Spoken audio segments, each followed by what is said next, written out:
everyone. Thank you for joining us today. I'm 𝗖𝗽𝗶 Biniaz. I'm joined by 𝗖𝗽 Benesocky. Welcome, Eva. Thank you so much, August. Thank you, everybody, for being here today. We are joined by Shlomi Levy, and he is a cross-border tax attorney. So welcome, Shlomi. Thank you. Welcome, Steve. Happy to be here. Thank you.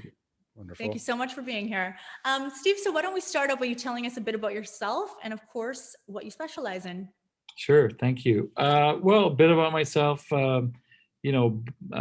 Attorney, tax attorney with a very unique niche expertise in cross-border tax and estate planning. And offices, our firm has offices on both sides of the border in Florida and in Montreal and Toronto. And when we speak about Canadians and Canadian cross-border needs, one of the big starting points always been real estate. So there's always a huge interest, a huge willingness for Canadians to always look down south for real estate opportunities. So it kind of developed the practice around it. And we look at the compliance, tax in the state and filing compliance regulations on both sides of the border for Canadians doing business or investing in the US, and vice versa for Americans coming up in Canada. So we have a very, very unique practice, both Canadian and US attorneys on staff. I guess living the dream, Incredible. Great. Incredible. Yeah, and that's great to hear. So you not only service and assist Canadians who want to invest in the US, you also do it on the reverse with Americans who want to invest here in Canada in real estate. Correct. And we have a very unique offering at our firm because we have offices on both sides of the border, and because we have attorneys licensed on both sides of the borders. Not only are we able to analyze and make recommendations, but in most cases, we're also able to implement through one of our offices and through one of our associates. So it's kind of a, some people call it one-stop shop, some call it turnkey, but it's pretty much, white glove treatment and assistance when it comes to the cross-border lifestyle. Okay, Wonderful. fantastic. Wonderful. And a quick question before we get into it. Do you mainly focus, your practice mainly focused on the retail personal investor, or do you also assist bigger groups, private equity and larger firms as well? We do a combination of both. Granted, the last year has been difficult on both fronts, but we do handle individuals buying their, place in the Sun Belt, California, Arizona, Florida, or some other Canadians that don't have enough winter, and so they go to Utah or Colorado for winter homes. But we also deal with hedge funds and groups of investors looking to make moves and increasing their portfolios down in the US. So we do it for both individuals and corporations. Great. Wonderful. Right on. Now, of course, here at CPI Capital, we're focused on investing in US real estate. Cross-border taxation is an extremely important part of our business. So, Steve, if you could go over the tax items that exist when discussing Canadians investing in the US. Well, how much time do we have? Well, that's on you. We got all day. That's on you. We love to get a lawyer pro bono, so we got you all day if you wish. Yeah. The only thing is we have a curfew out here in Quebec, so Okay. got to be done by 7:30. I'm kidding. Well, it depends, right, Eva? I think you and I have had multiple exchanges over the last few months. It really depends on what we're trying to achieve. It really depends on where the investment is coming from. But traditionally, there's 3 or 4 items we typically like to look for investors when moving across the border. They're traditional items such as incapacity, passing away and probate. Obviously, the tax question between income, capital gains, U.S. estate taxes. You've got the whole liability concept, which maybe with syndication isn't necessarily a big deal for the end user or the low-hanging fruit investor, but from an entity perspective, it's important. And then obviously the compliance stuff is key.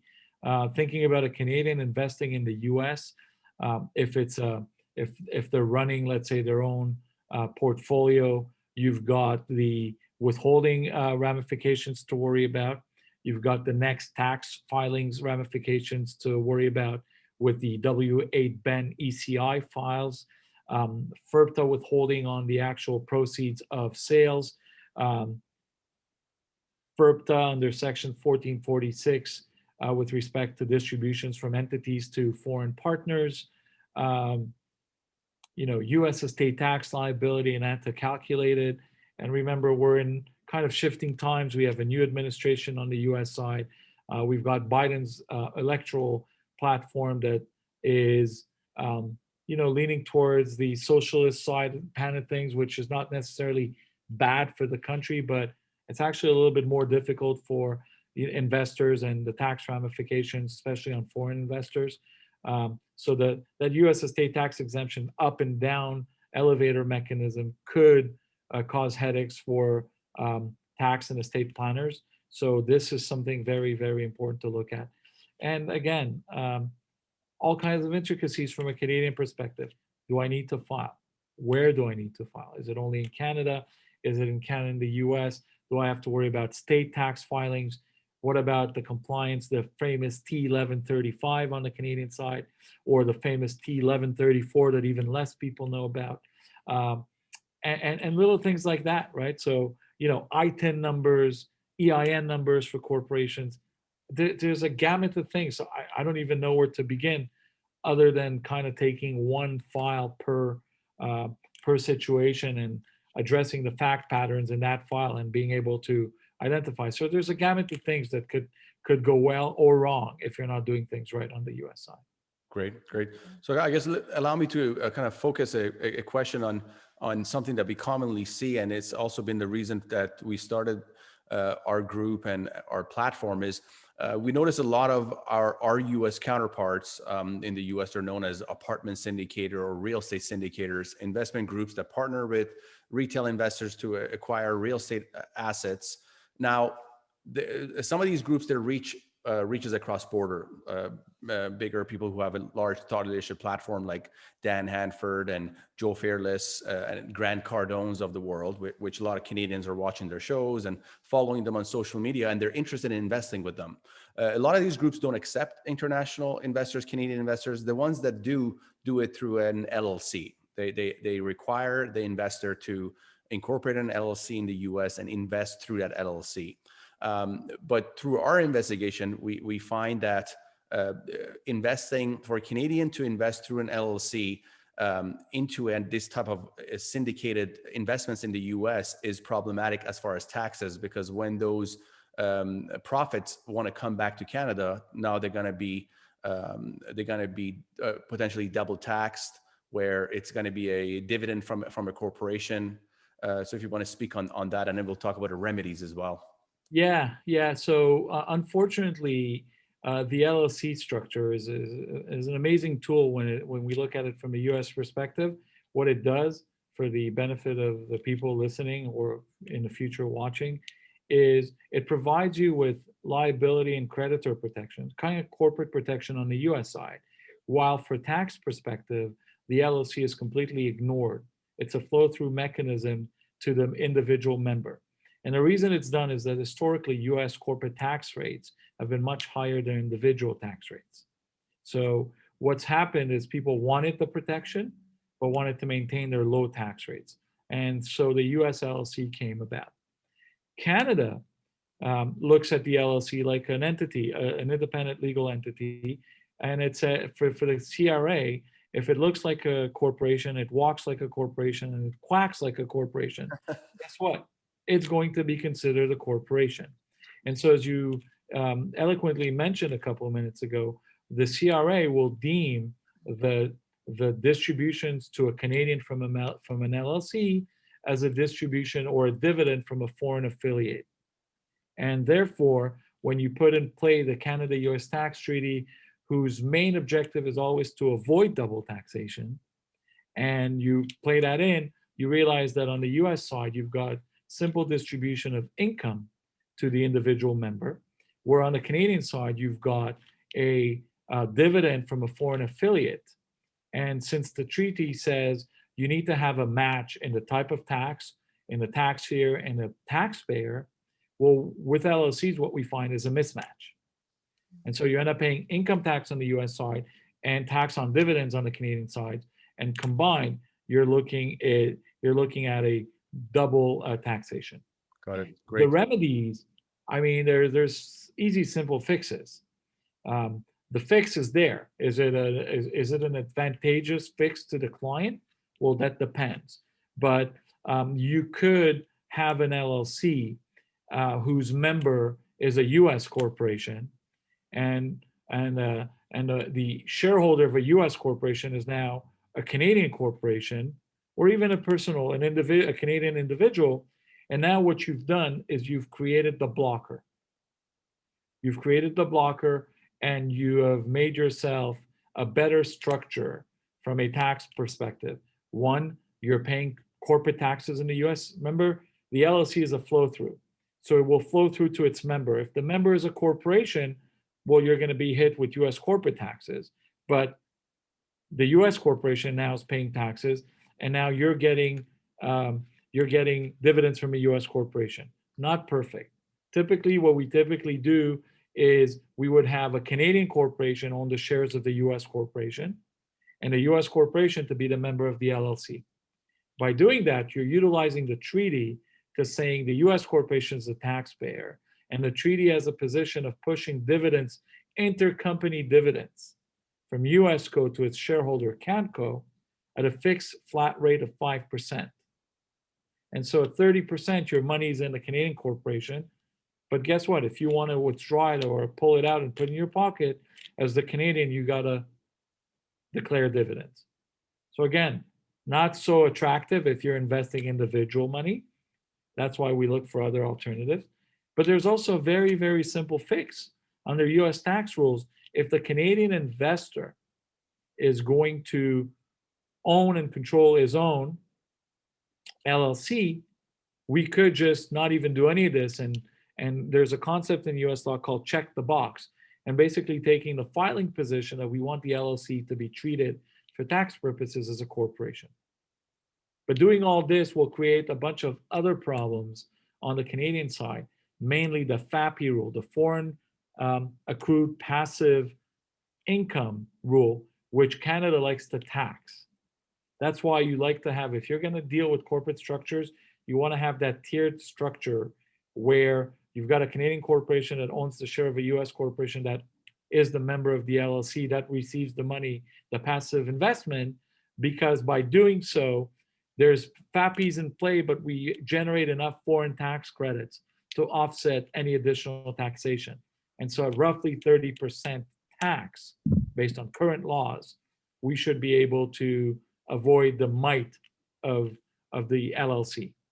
But ideally, stay away. Canadians should beware and stay away from LLCs.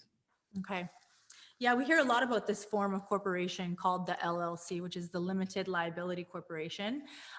This is part, it's called a C Corp. C Corp is another form of a corporation in the US. Right, a common corporation in the US, that's yes. right. So could you tell me what the equivalent of an LLC is here in Canada? And if we have one, okay. And if not, and that's sort of confused. I mean, this is why we have these webinars. How is an LLC different from a corporation? Yeah, so that's something. Exactly. This is why we have these webinars. Bring an expert like yourself, because there is so much confusion when you talk about cross-border. I mean, there's billions of Canadian dollars being invested in the US, and the Canadian retail investor has a hard time understanding the very basics, because it just gets very confusing. Right. So there's no equivalent to a limited liability company in Canada. And that's why we've got that double taxation, or the dividend from a foreign affiliate concept. A C Corp would be just your traditional Canadian, Ontario, Quebec, BC corporation. That's all it is. And as I mentioned before, the main difference between why people like the LLC is that it will provide with corporate protection. It's like there's liability protection. It cannot be pierced if you made a boo-boo during your operations. They can only go after the asset of the LLC. But the kicker is that on the US side, the LLC is disregarded or ignored tax-wise. and the tax liabilities in the hands of the individual. Right. Currently, just to give you an idea, if we use, let's just use Florida, for instance, because it's an easy one. Florida doesn't tax individual income. So if an individual earned $100,000 of LLC income in Florida, he or she would be subject to Florida federal tax rate of, give or take, let's say 25%, and that's it. So if he or she owned it through an LLC and the income flowed through to the individual, it's a 25% sticker price. If this was a corporation, a C Corp, then the state of Florida charges, the federal charges a flat fee of 21%, and the state of Florida will charge another 5.5%. There's a small discount this year in the state of Florida, which takes the overall tax to about 25.5%, but it's still more expensive than individual ownership, because remember that at the end of the day, money sitting in a corporation doesn't belong to the shareholder. He or she needs to extract it through dividends. Now, if we look at the Biden proposed changes, well, what you're going to end up finding is he plans on raising the 21% rate to 29%. And if you add to that the 5.5% in Florida, we're now almost at 35% or 34.5%. And that's a lot much more expensive than the individual rate at 25%. And on top of that, you'll need to declare dividends if you want to use the money personally. So these are the major components. Okay. Great. I had another question from you from your earlier speaking. It was about that kind of the cash flow, their returns that an investor, if it's this their sole investment, or if they're part of a syndication, and the returns that are the annual returns that are distributed quarterly or monthly or annually that are coming back to the investor, how are those taxed? I know groups out there kind of structure it differently. Our team structure it as a return of capital, so then it avoids taxation. Kind of to speak on that and strategies that exist for the income coming back to the Canadian. Yeah, that's a great point. That's an excellent point. So, the only difficulty is depending on the type of investment and how it's made, and also the amount of the investment. Eventually, I hope for you guys, August and 𝗖𝗽, the capital will run out, right? So returns of capital runs out. You put in $1 million, if you're successful over 5 years, you're going to get that capital returned to you. Then it's income.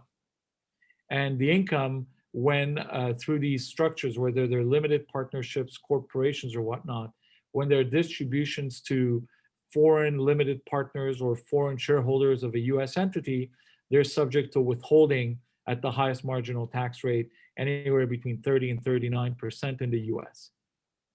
So we have to be extremely careful with these things. And depending on how the money flows on whether it's on a monthly basis, quarterly basis, or annual basis, well, there's going to be remittances obligations to the IRS in order to comply with the foreign investment rules and make sure that the foreign doesn't get money and doesn't kind of pay their tax dues to the U.S. and to the individual or independent state.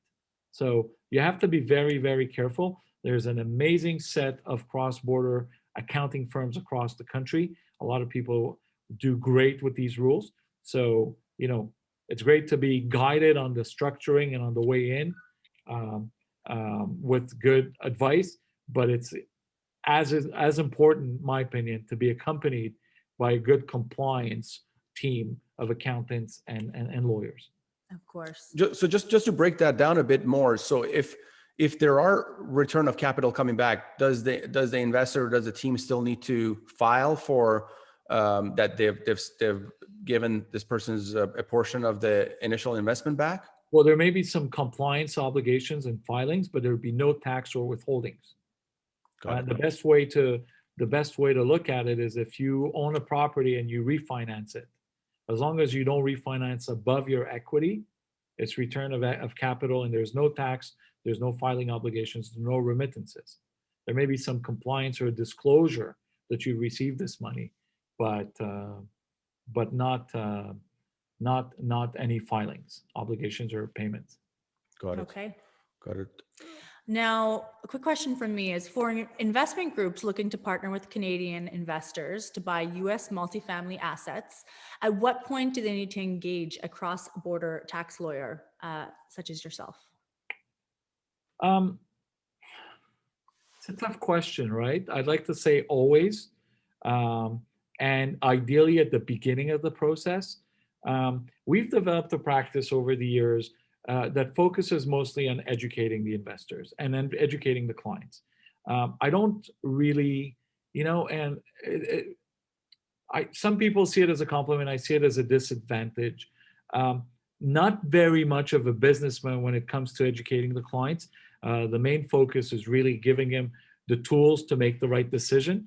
So ideally, in my book, in my mind, always if we could see the clients early on in the process, understand what their plan is, understand the fact pattern, and then give them the advice, that's the best way to go. But to each his own. Some people first like to do their research, understand where they're going to buy, and then come to us.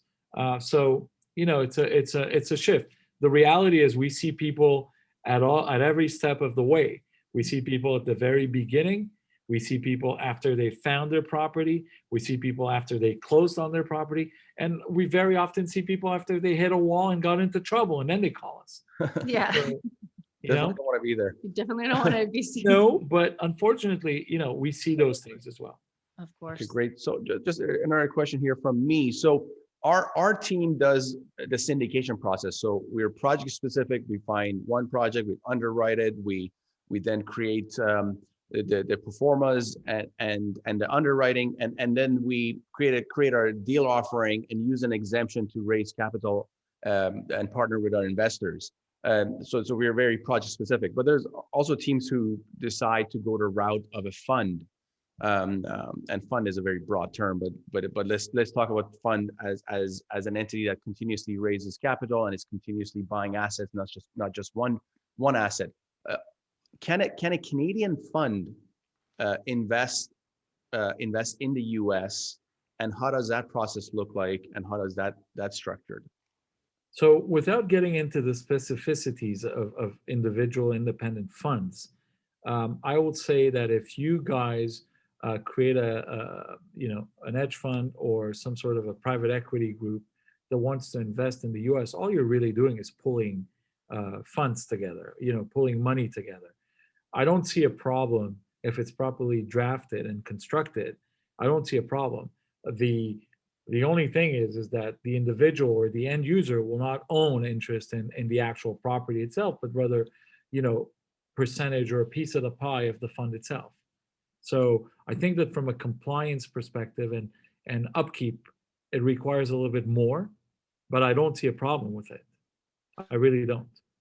And as the fund continuously, it has an income, obviously from multiple assets it owns. It has the cash flow, the income, the surplus income. At what point does that income now transfer to the fund's account in Canada from its US assets, and how does it get distributed to the investors? I guess that's probably something that will be determined by contract. I think that most people who are at the kind of the baby steps of the project are going to make an executive decision and say, other than paying expenses, there's a freeze on distributions for X amount of years, and the income or the excess surplus of net income is reinvested and reinvested and reinvested. So I think that stays at the level of the fund. From a tax perspective, it's just taxation at the level of the fund, no distribution to the individuals. Once you distribute, depending on where the distribution comes from US to Canada, could be subject to withholding. And once the distribution is made in Canada to your investors, assuming all your investors are in Canada, then you're dealing with Canadian tax liability only. Great. And let's take a step back and kind of talk about sorry, 𝗖𝗑. No, please ask away. Let's take a step back and talk about the corporate structure. You think we're talking about football, but we're not. Yeah, it's really exciting. We get really excited about this stuff. So kind of let's take it back. I've had a couple calls with Steve, so I'll let you have your turn. Yeah, Okay? that's true. That's true. So yeah, let's take a step back and talk about the corporate structure that exists. So especially the comparison between Canada and the US and the benefits of each. So we have the C Corp in the US, which is the equivalent of a limited corporation here in Canada, depending on what province you're in. And then you have the LLC that's in the US that is this hybrid entity that it's kind of has the tax benefits of a person, but has the protection of a corporation. I'm sure there's other complexities that goes with it. We don't have such a thing. But now on the next structure is a limited partnership, which exists on both sides of the border. Talk about the limited partnership and its involvement with cross-border taxation and its benefits that exist with this concept of limited. Well, the limited partnership is actually a complete replica of an LLC. I think that the only difference between an LLC and a limited partnership is the ability to create layers of membership, like a corporation with multiple types of share categories. A limited partnership, there's two partners. There's a limited partner category and a general partner category.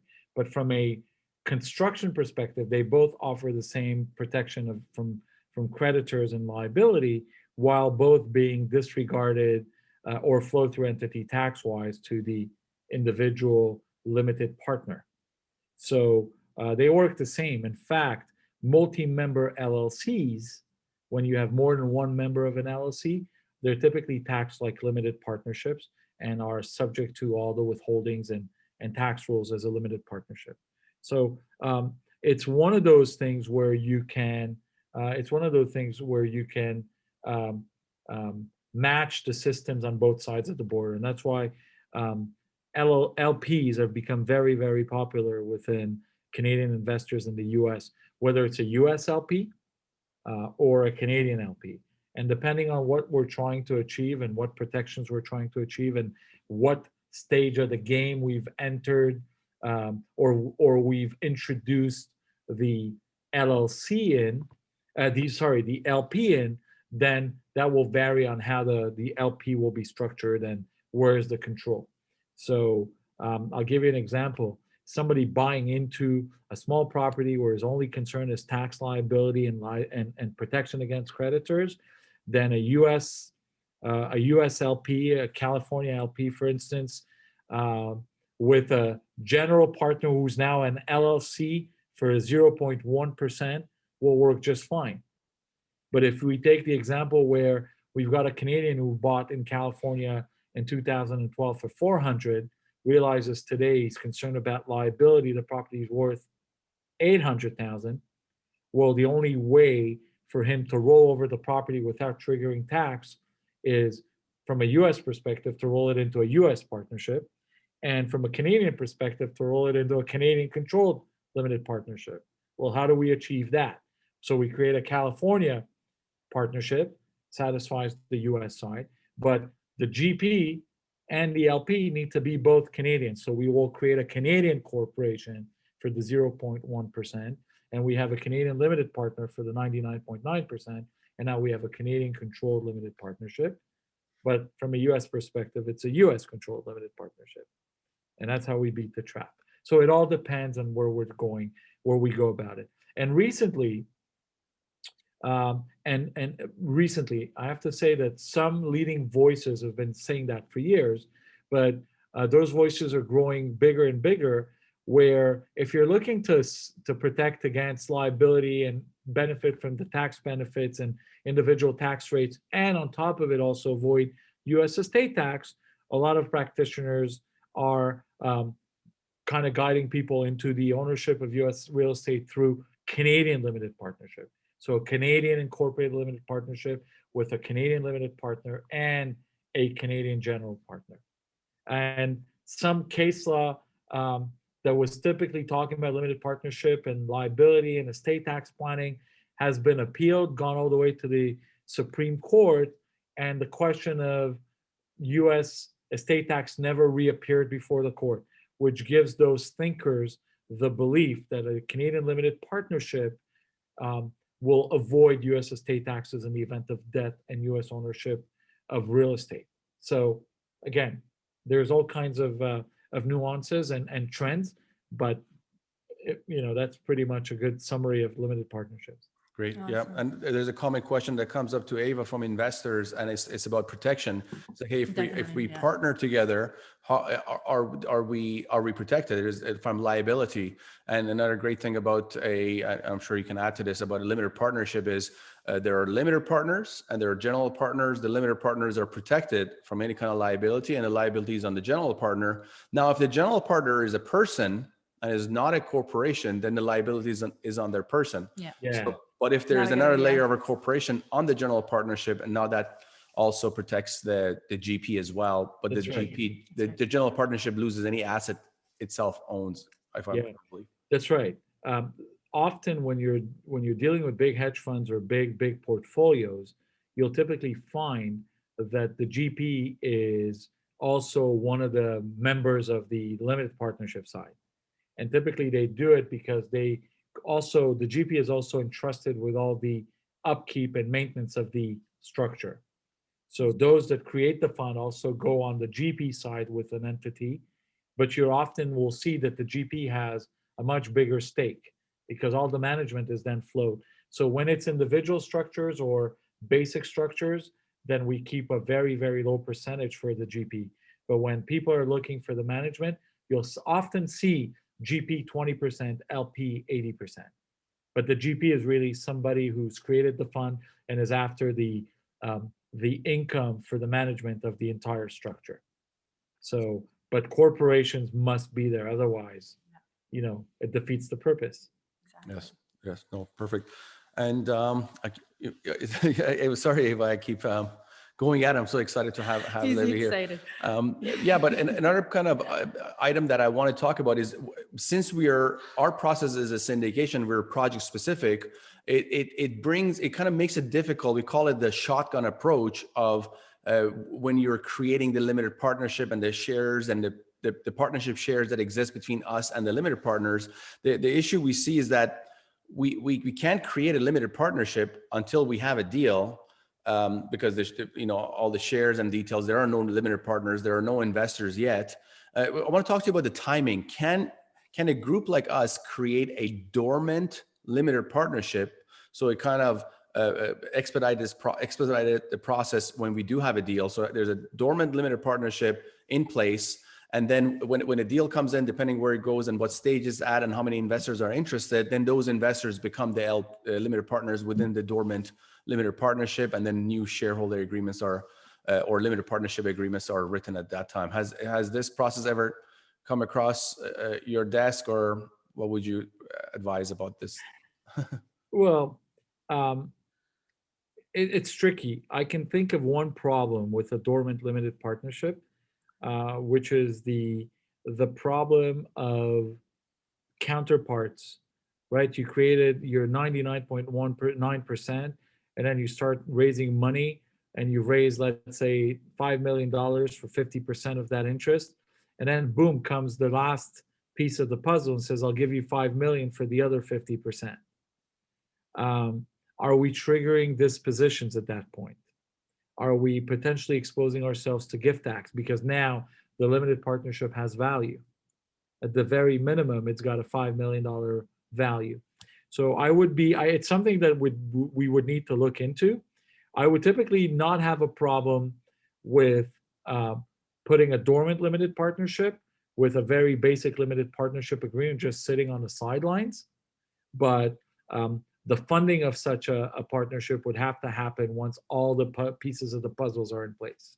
Great. Okay. Yeah, and that was my point. So the dormant would be not attached to any property or any deal. It's just there in place, and as a template, if you may, to just to expedite the process. So I guess maybe we can open for questions. Does anybody have questions for our guest? Please type it in the Q&A box, and Please. we will ask it from Steve.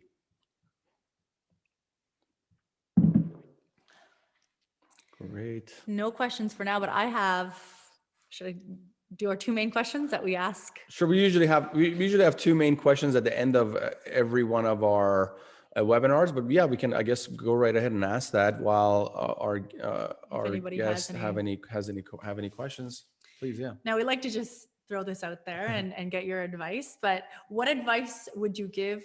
What's your best advice that you would give to a passive investor? Oh boy. Oh, that's a good one. It's a tough one. It's a tough one because,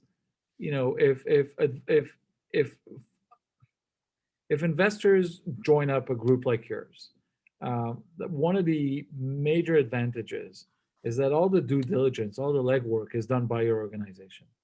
So you're kind of, serving an amazing opportunity on a platter, kind of, sort to say. So, I would say that the due diligence on those you're going to be investing with is probably a very, very good place to start. Once that is done, I think that the rest belongs to the individual investors. Some are going to blindly say, Eva and August, you guys are great. I love what you're doing. Take care of my stuff. I don't need to worry about it. And then on the other hand, you're going to get a bunch of people that, want to read every line and want to understand every comma and have a gazillion questions and so on and so forth. So I think that as those representing the investors, you should kind of hope for the first type of investors, but be ready for the second type of investors or a combination of both. From a generic perspective, there's absolutely an amazing wealth of information. Some of it is good, some of it is okay out there. So investors are more and more educated. It's just like going to a doctor, and the minute you tell the doctor, I have a headache, and you say, I think I have I'm hemorrhaging. And it's because you read it online. It's one of 50 symptoms potentially of a headache. So people are more educated, which, people sometimes are educated enough to be dangerous enough for themselves. They've touched on the tip of the iceberg, and then they create a slew of other problems because they didn't really read the whole thing, or the source wasn't so good. So I would tell the investors, do your due diligence on the investment group, but then trust those that you invest with. If they've been around, if they've put a structure together, it's because they've done their due diligence. Most people are in business to make money, not to lose money. So I'd be shocked if I looked at your platform and found mistakes, because that would defeat the purpose. So do your due diligence on the investment firm. Do your own due diligence if you're one of those hecklers. There's nothing wrong with also consulting compliance people or cross-border tax attorneys or accountants just to get the gist of it. And but at the end of the day, I think that what really makes a world of a difference is the returns that people are going to get with your business. So to me, that's where I would start. For the returns and the split as well, right? Yes, the split is a very absolutely. important part, especially when groups, these limited partnerships or these types of partnerships, their returns are focused on the investor. The investors are meant to make most of the return because they're putting in the capital, and then the GP gets a portion of the profits. But that was top-notch advice for a passive investor. Thank you very much for that. My second question for you is, what would be your advice to somebody that wants to be more of an active investor? An active investor is like a starting group, Yes. or someone who is already in the business, or a starting investor group who are more actively involved. So let's say on the GP side. Well, it's a little bit more. It's a much more front-loaded question. I think that somebody who's going to be wanting to downstream act as a GP at a much greater spectrum should actually start a very, very low base of properties and involvement in management, just to understand the psyche of investors, to know what to expect when termites appear in a property, to be able to develop a network of contacts, of affiliated partners that are going to be able to help with the termites or the roof leaking or the HVAC not working, or a massive blunder on the accounting side or on the reporting side. So I would probably say build a good network of COIs, centers of influence. And if you're going to be doing that in Florida, then make sure they're Floridian based And if you're going to do it in Texas, make sure you have the same set in Texas, and so on and so forth.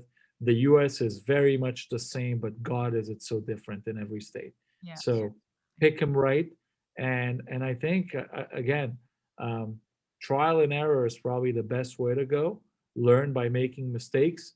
Make sure to try to avoid making the same mistakes often. So try not to repeat your mistakes. But nothing like trial and error. So and if you're going to take on investors, it'd be great to come clean and to disclose the lack of experience or the lack of massive experience, or say this is our first or second. Bear with us. We'll grow together. You'll get some sympathy. You'll buy yourself some sympathy time, especially when things don't go right. And things don't go right. They don't always go, perfect. If you stand out there saying we're the gurus of syndication for Canadians, and you haven't done a deal, and at the first little rumble, you lose your mind and you don't know how to react and you're paralyzed, that doesn't buy you any sympathy points. You said you're great. Why is this happening? So, start, humble beginnings are amazing. And you grow yourself to where you want to be. And like I said, be willing to listen, be willing to get criticized, accept criticism as constructive always. One thing I deal with a lot of young lawyers at our firm, and one thing I say to them is, I may be tough on you because I'm criticizing, but it's just constructive. Everybody's best interest is for the lawyer or the syndication project to succeed.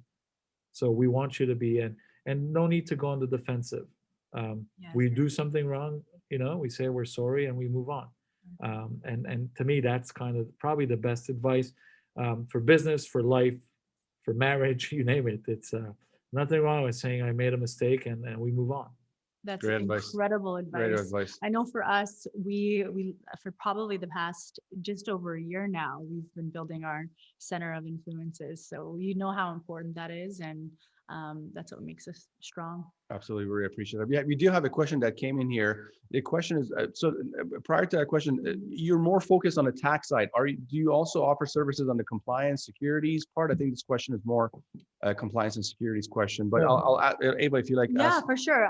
It says, what would the fee be for a firm like yours to review an OM and subscription agreement for a passive investor? I presume the OM stands for operating or management. Offering memorandum. Offering memorandum, I believe. Offering memorandum, or yeah. We typically would do this on a hourly base. In a good, respectable firm that's got the expertise. The hourly rates could range from $125 an hour for a paralegal, and firms with the right expertise, you could probably sometimes see hourly rates topping at $750 or even $1,000 an hour. So I'd say that it depends on who's handling it, but typically senior or junior lawyers will pour through the document, and you'd have somebody at the senior level or at the partner level review just the highlights. So it shouldn't be too expensive. Again, we get a 500-page, offering memorandum. It'll cost money just to read it, let alone give advice. So it all depends on who, but it's typically, these things are not very expensive. Good lawyers with good experience typically would read these things diagonally, and subscription agreements are not very hard to read. So I can't imagine it costing a lot of money. But then again, it all depends also what's in play. You got $5 million. I think I want to read every comma. It'll cost you a little bit more than if you're putting $250 into a small project. So it all depends on what the client is looking for. Great. And now just that question alone itself shows, that shows the sophistication of the investor to ask for legal advice or ask for advice about the details of a offering memorandum or subscription agreement. Unfortunately, these things are so they're so detailed. 80-page OM, Yeah. most people don't even read it. They just see the deal pitch and they get excited and they don't read the details. But it's important to Right. And what you have here is a question by an investor who's doing it right before even signing off. Maybe they got the pitch, they got excited, but that's an alert investor that's going to do his or her due diligence in advance, and then decide whether this is a good thing to pursue in terms of prospective investment. Exactly. And we started 2 years ago, and we were talking to investors and partners, people who've invested and partnered with me over the years.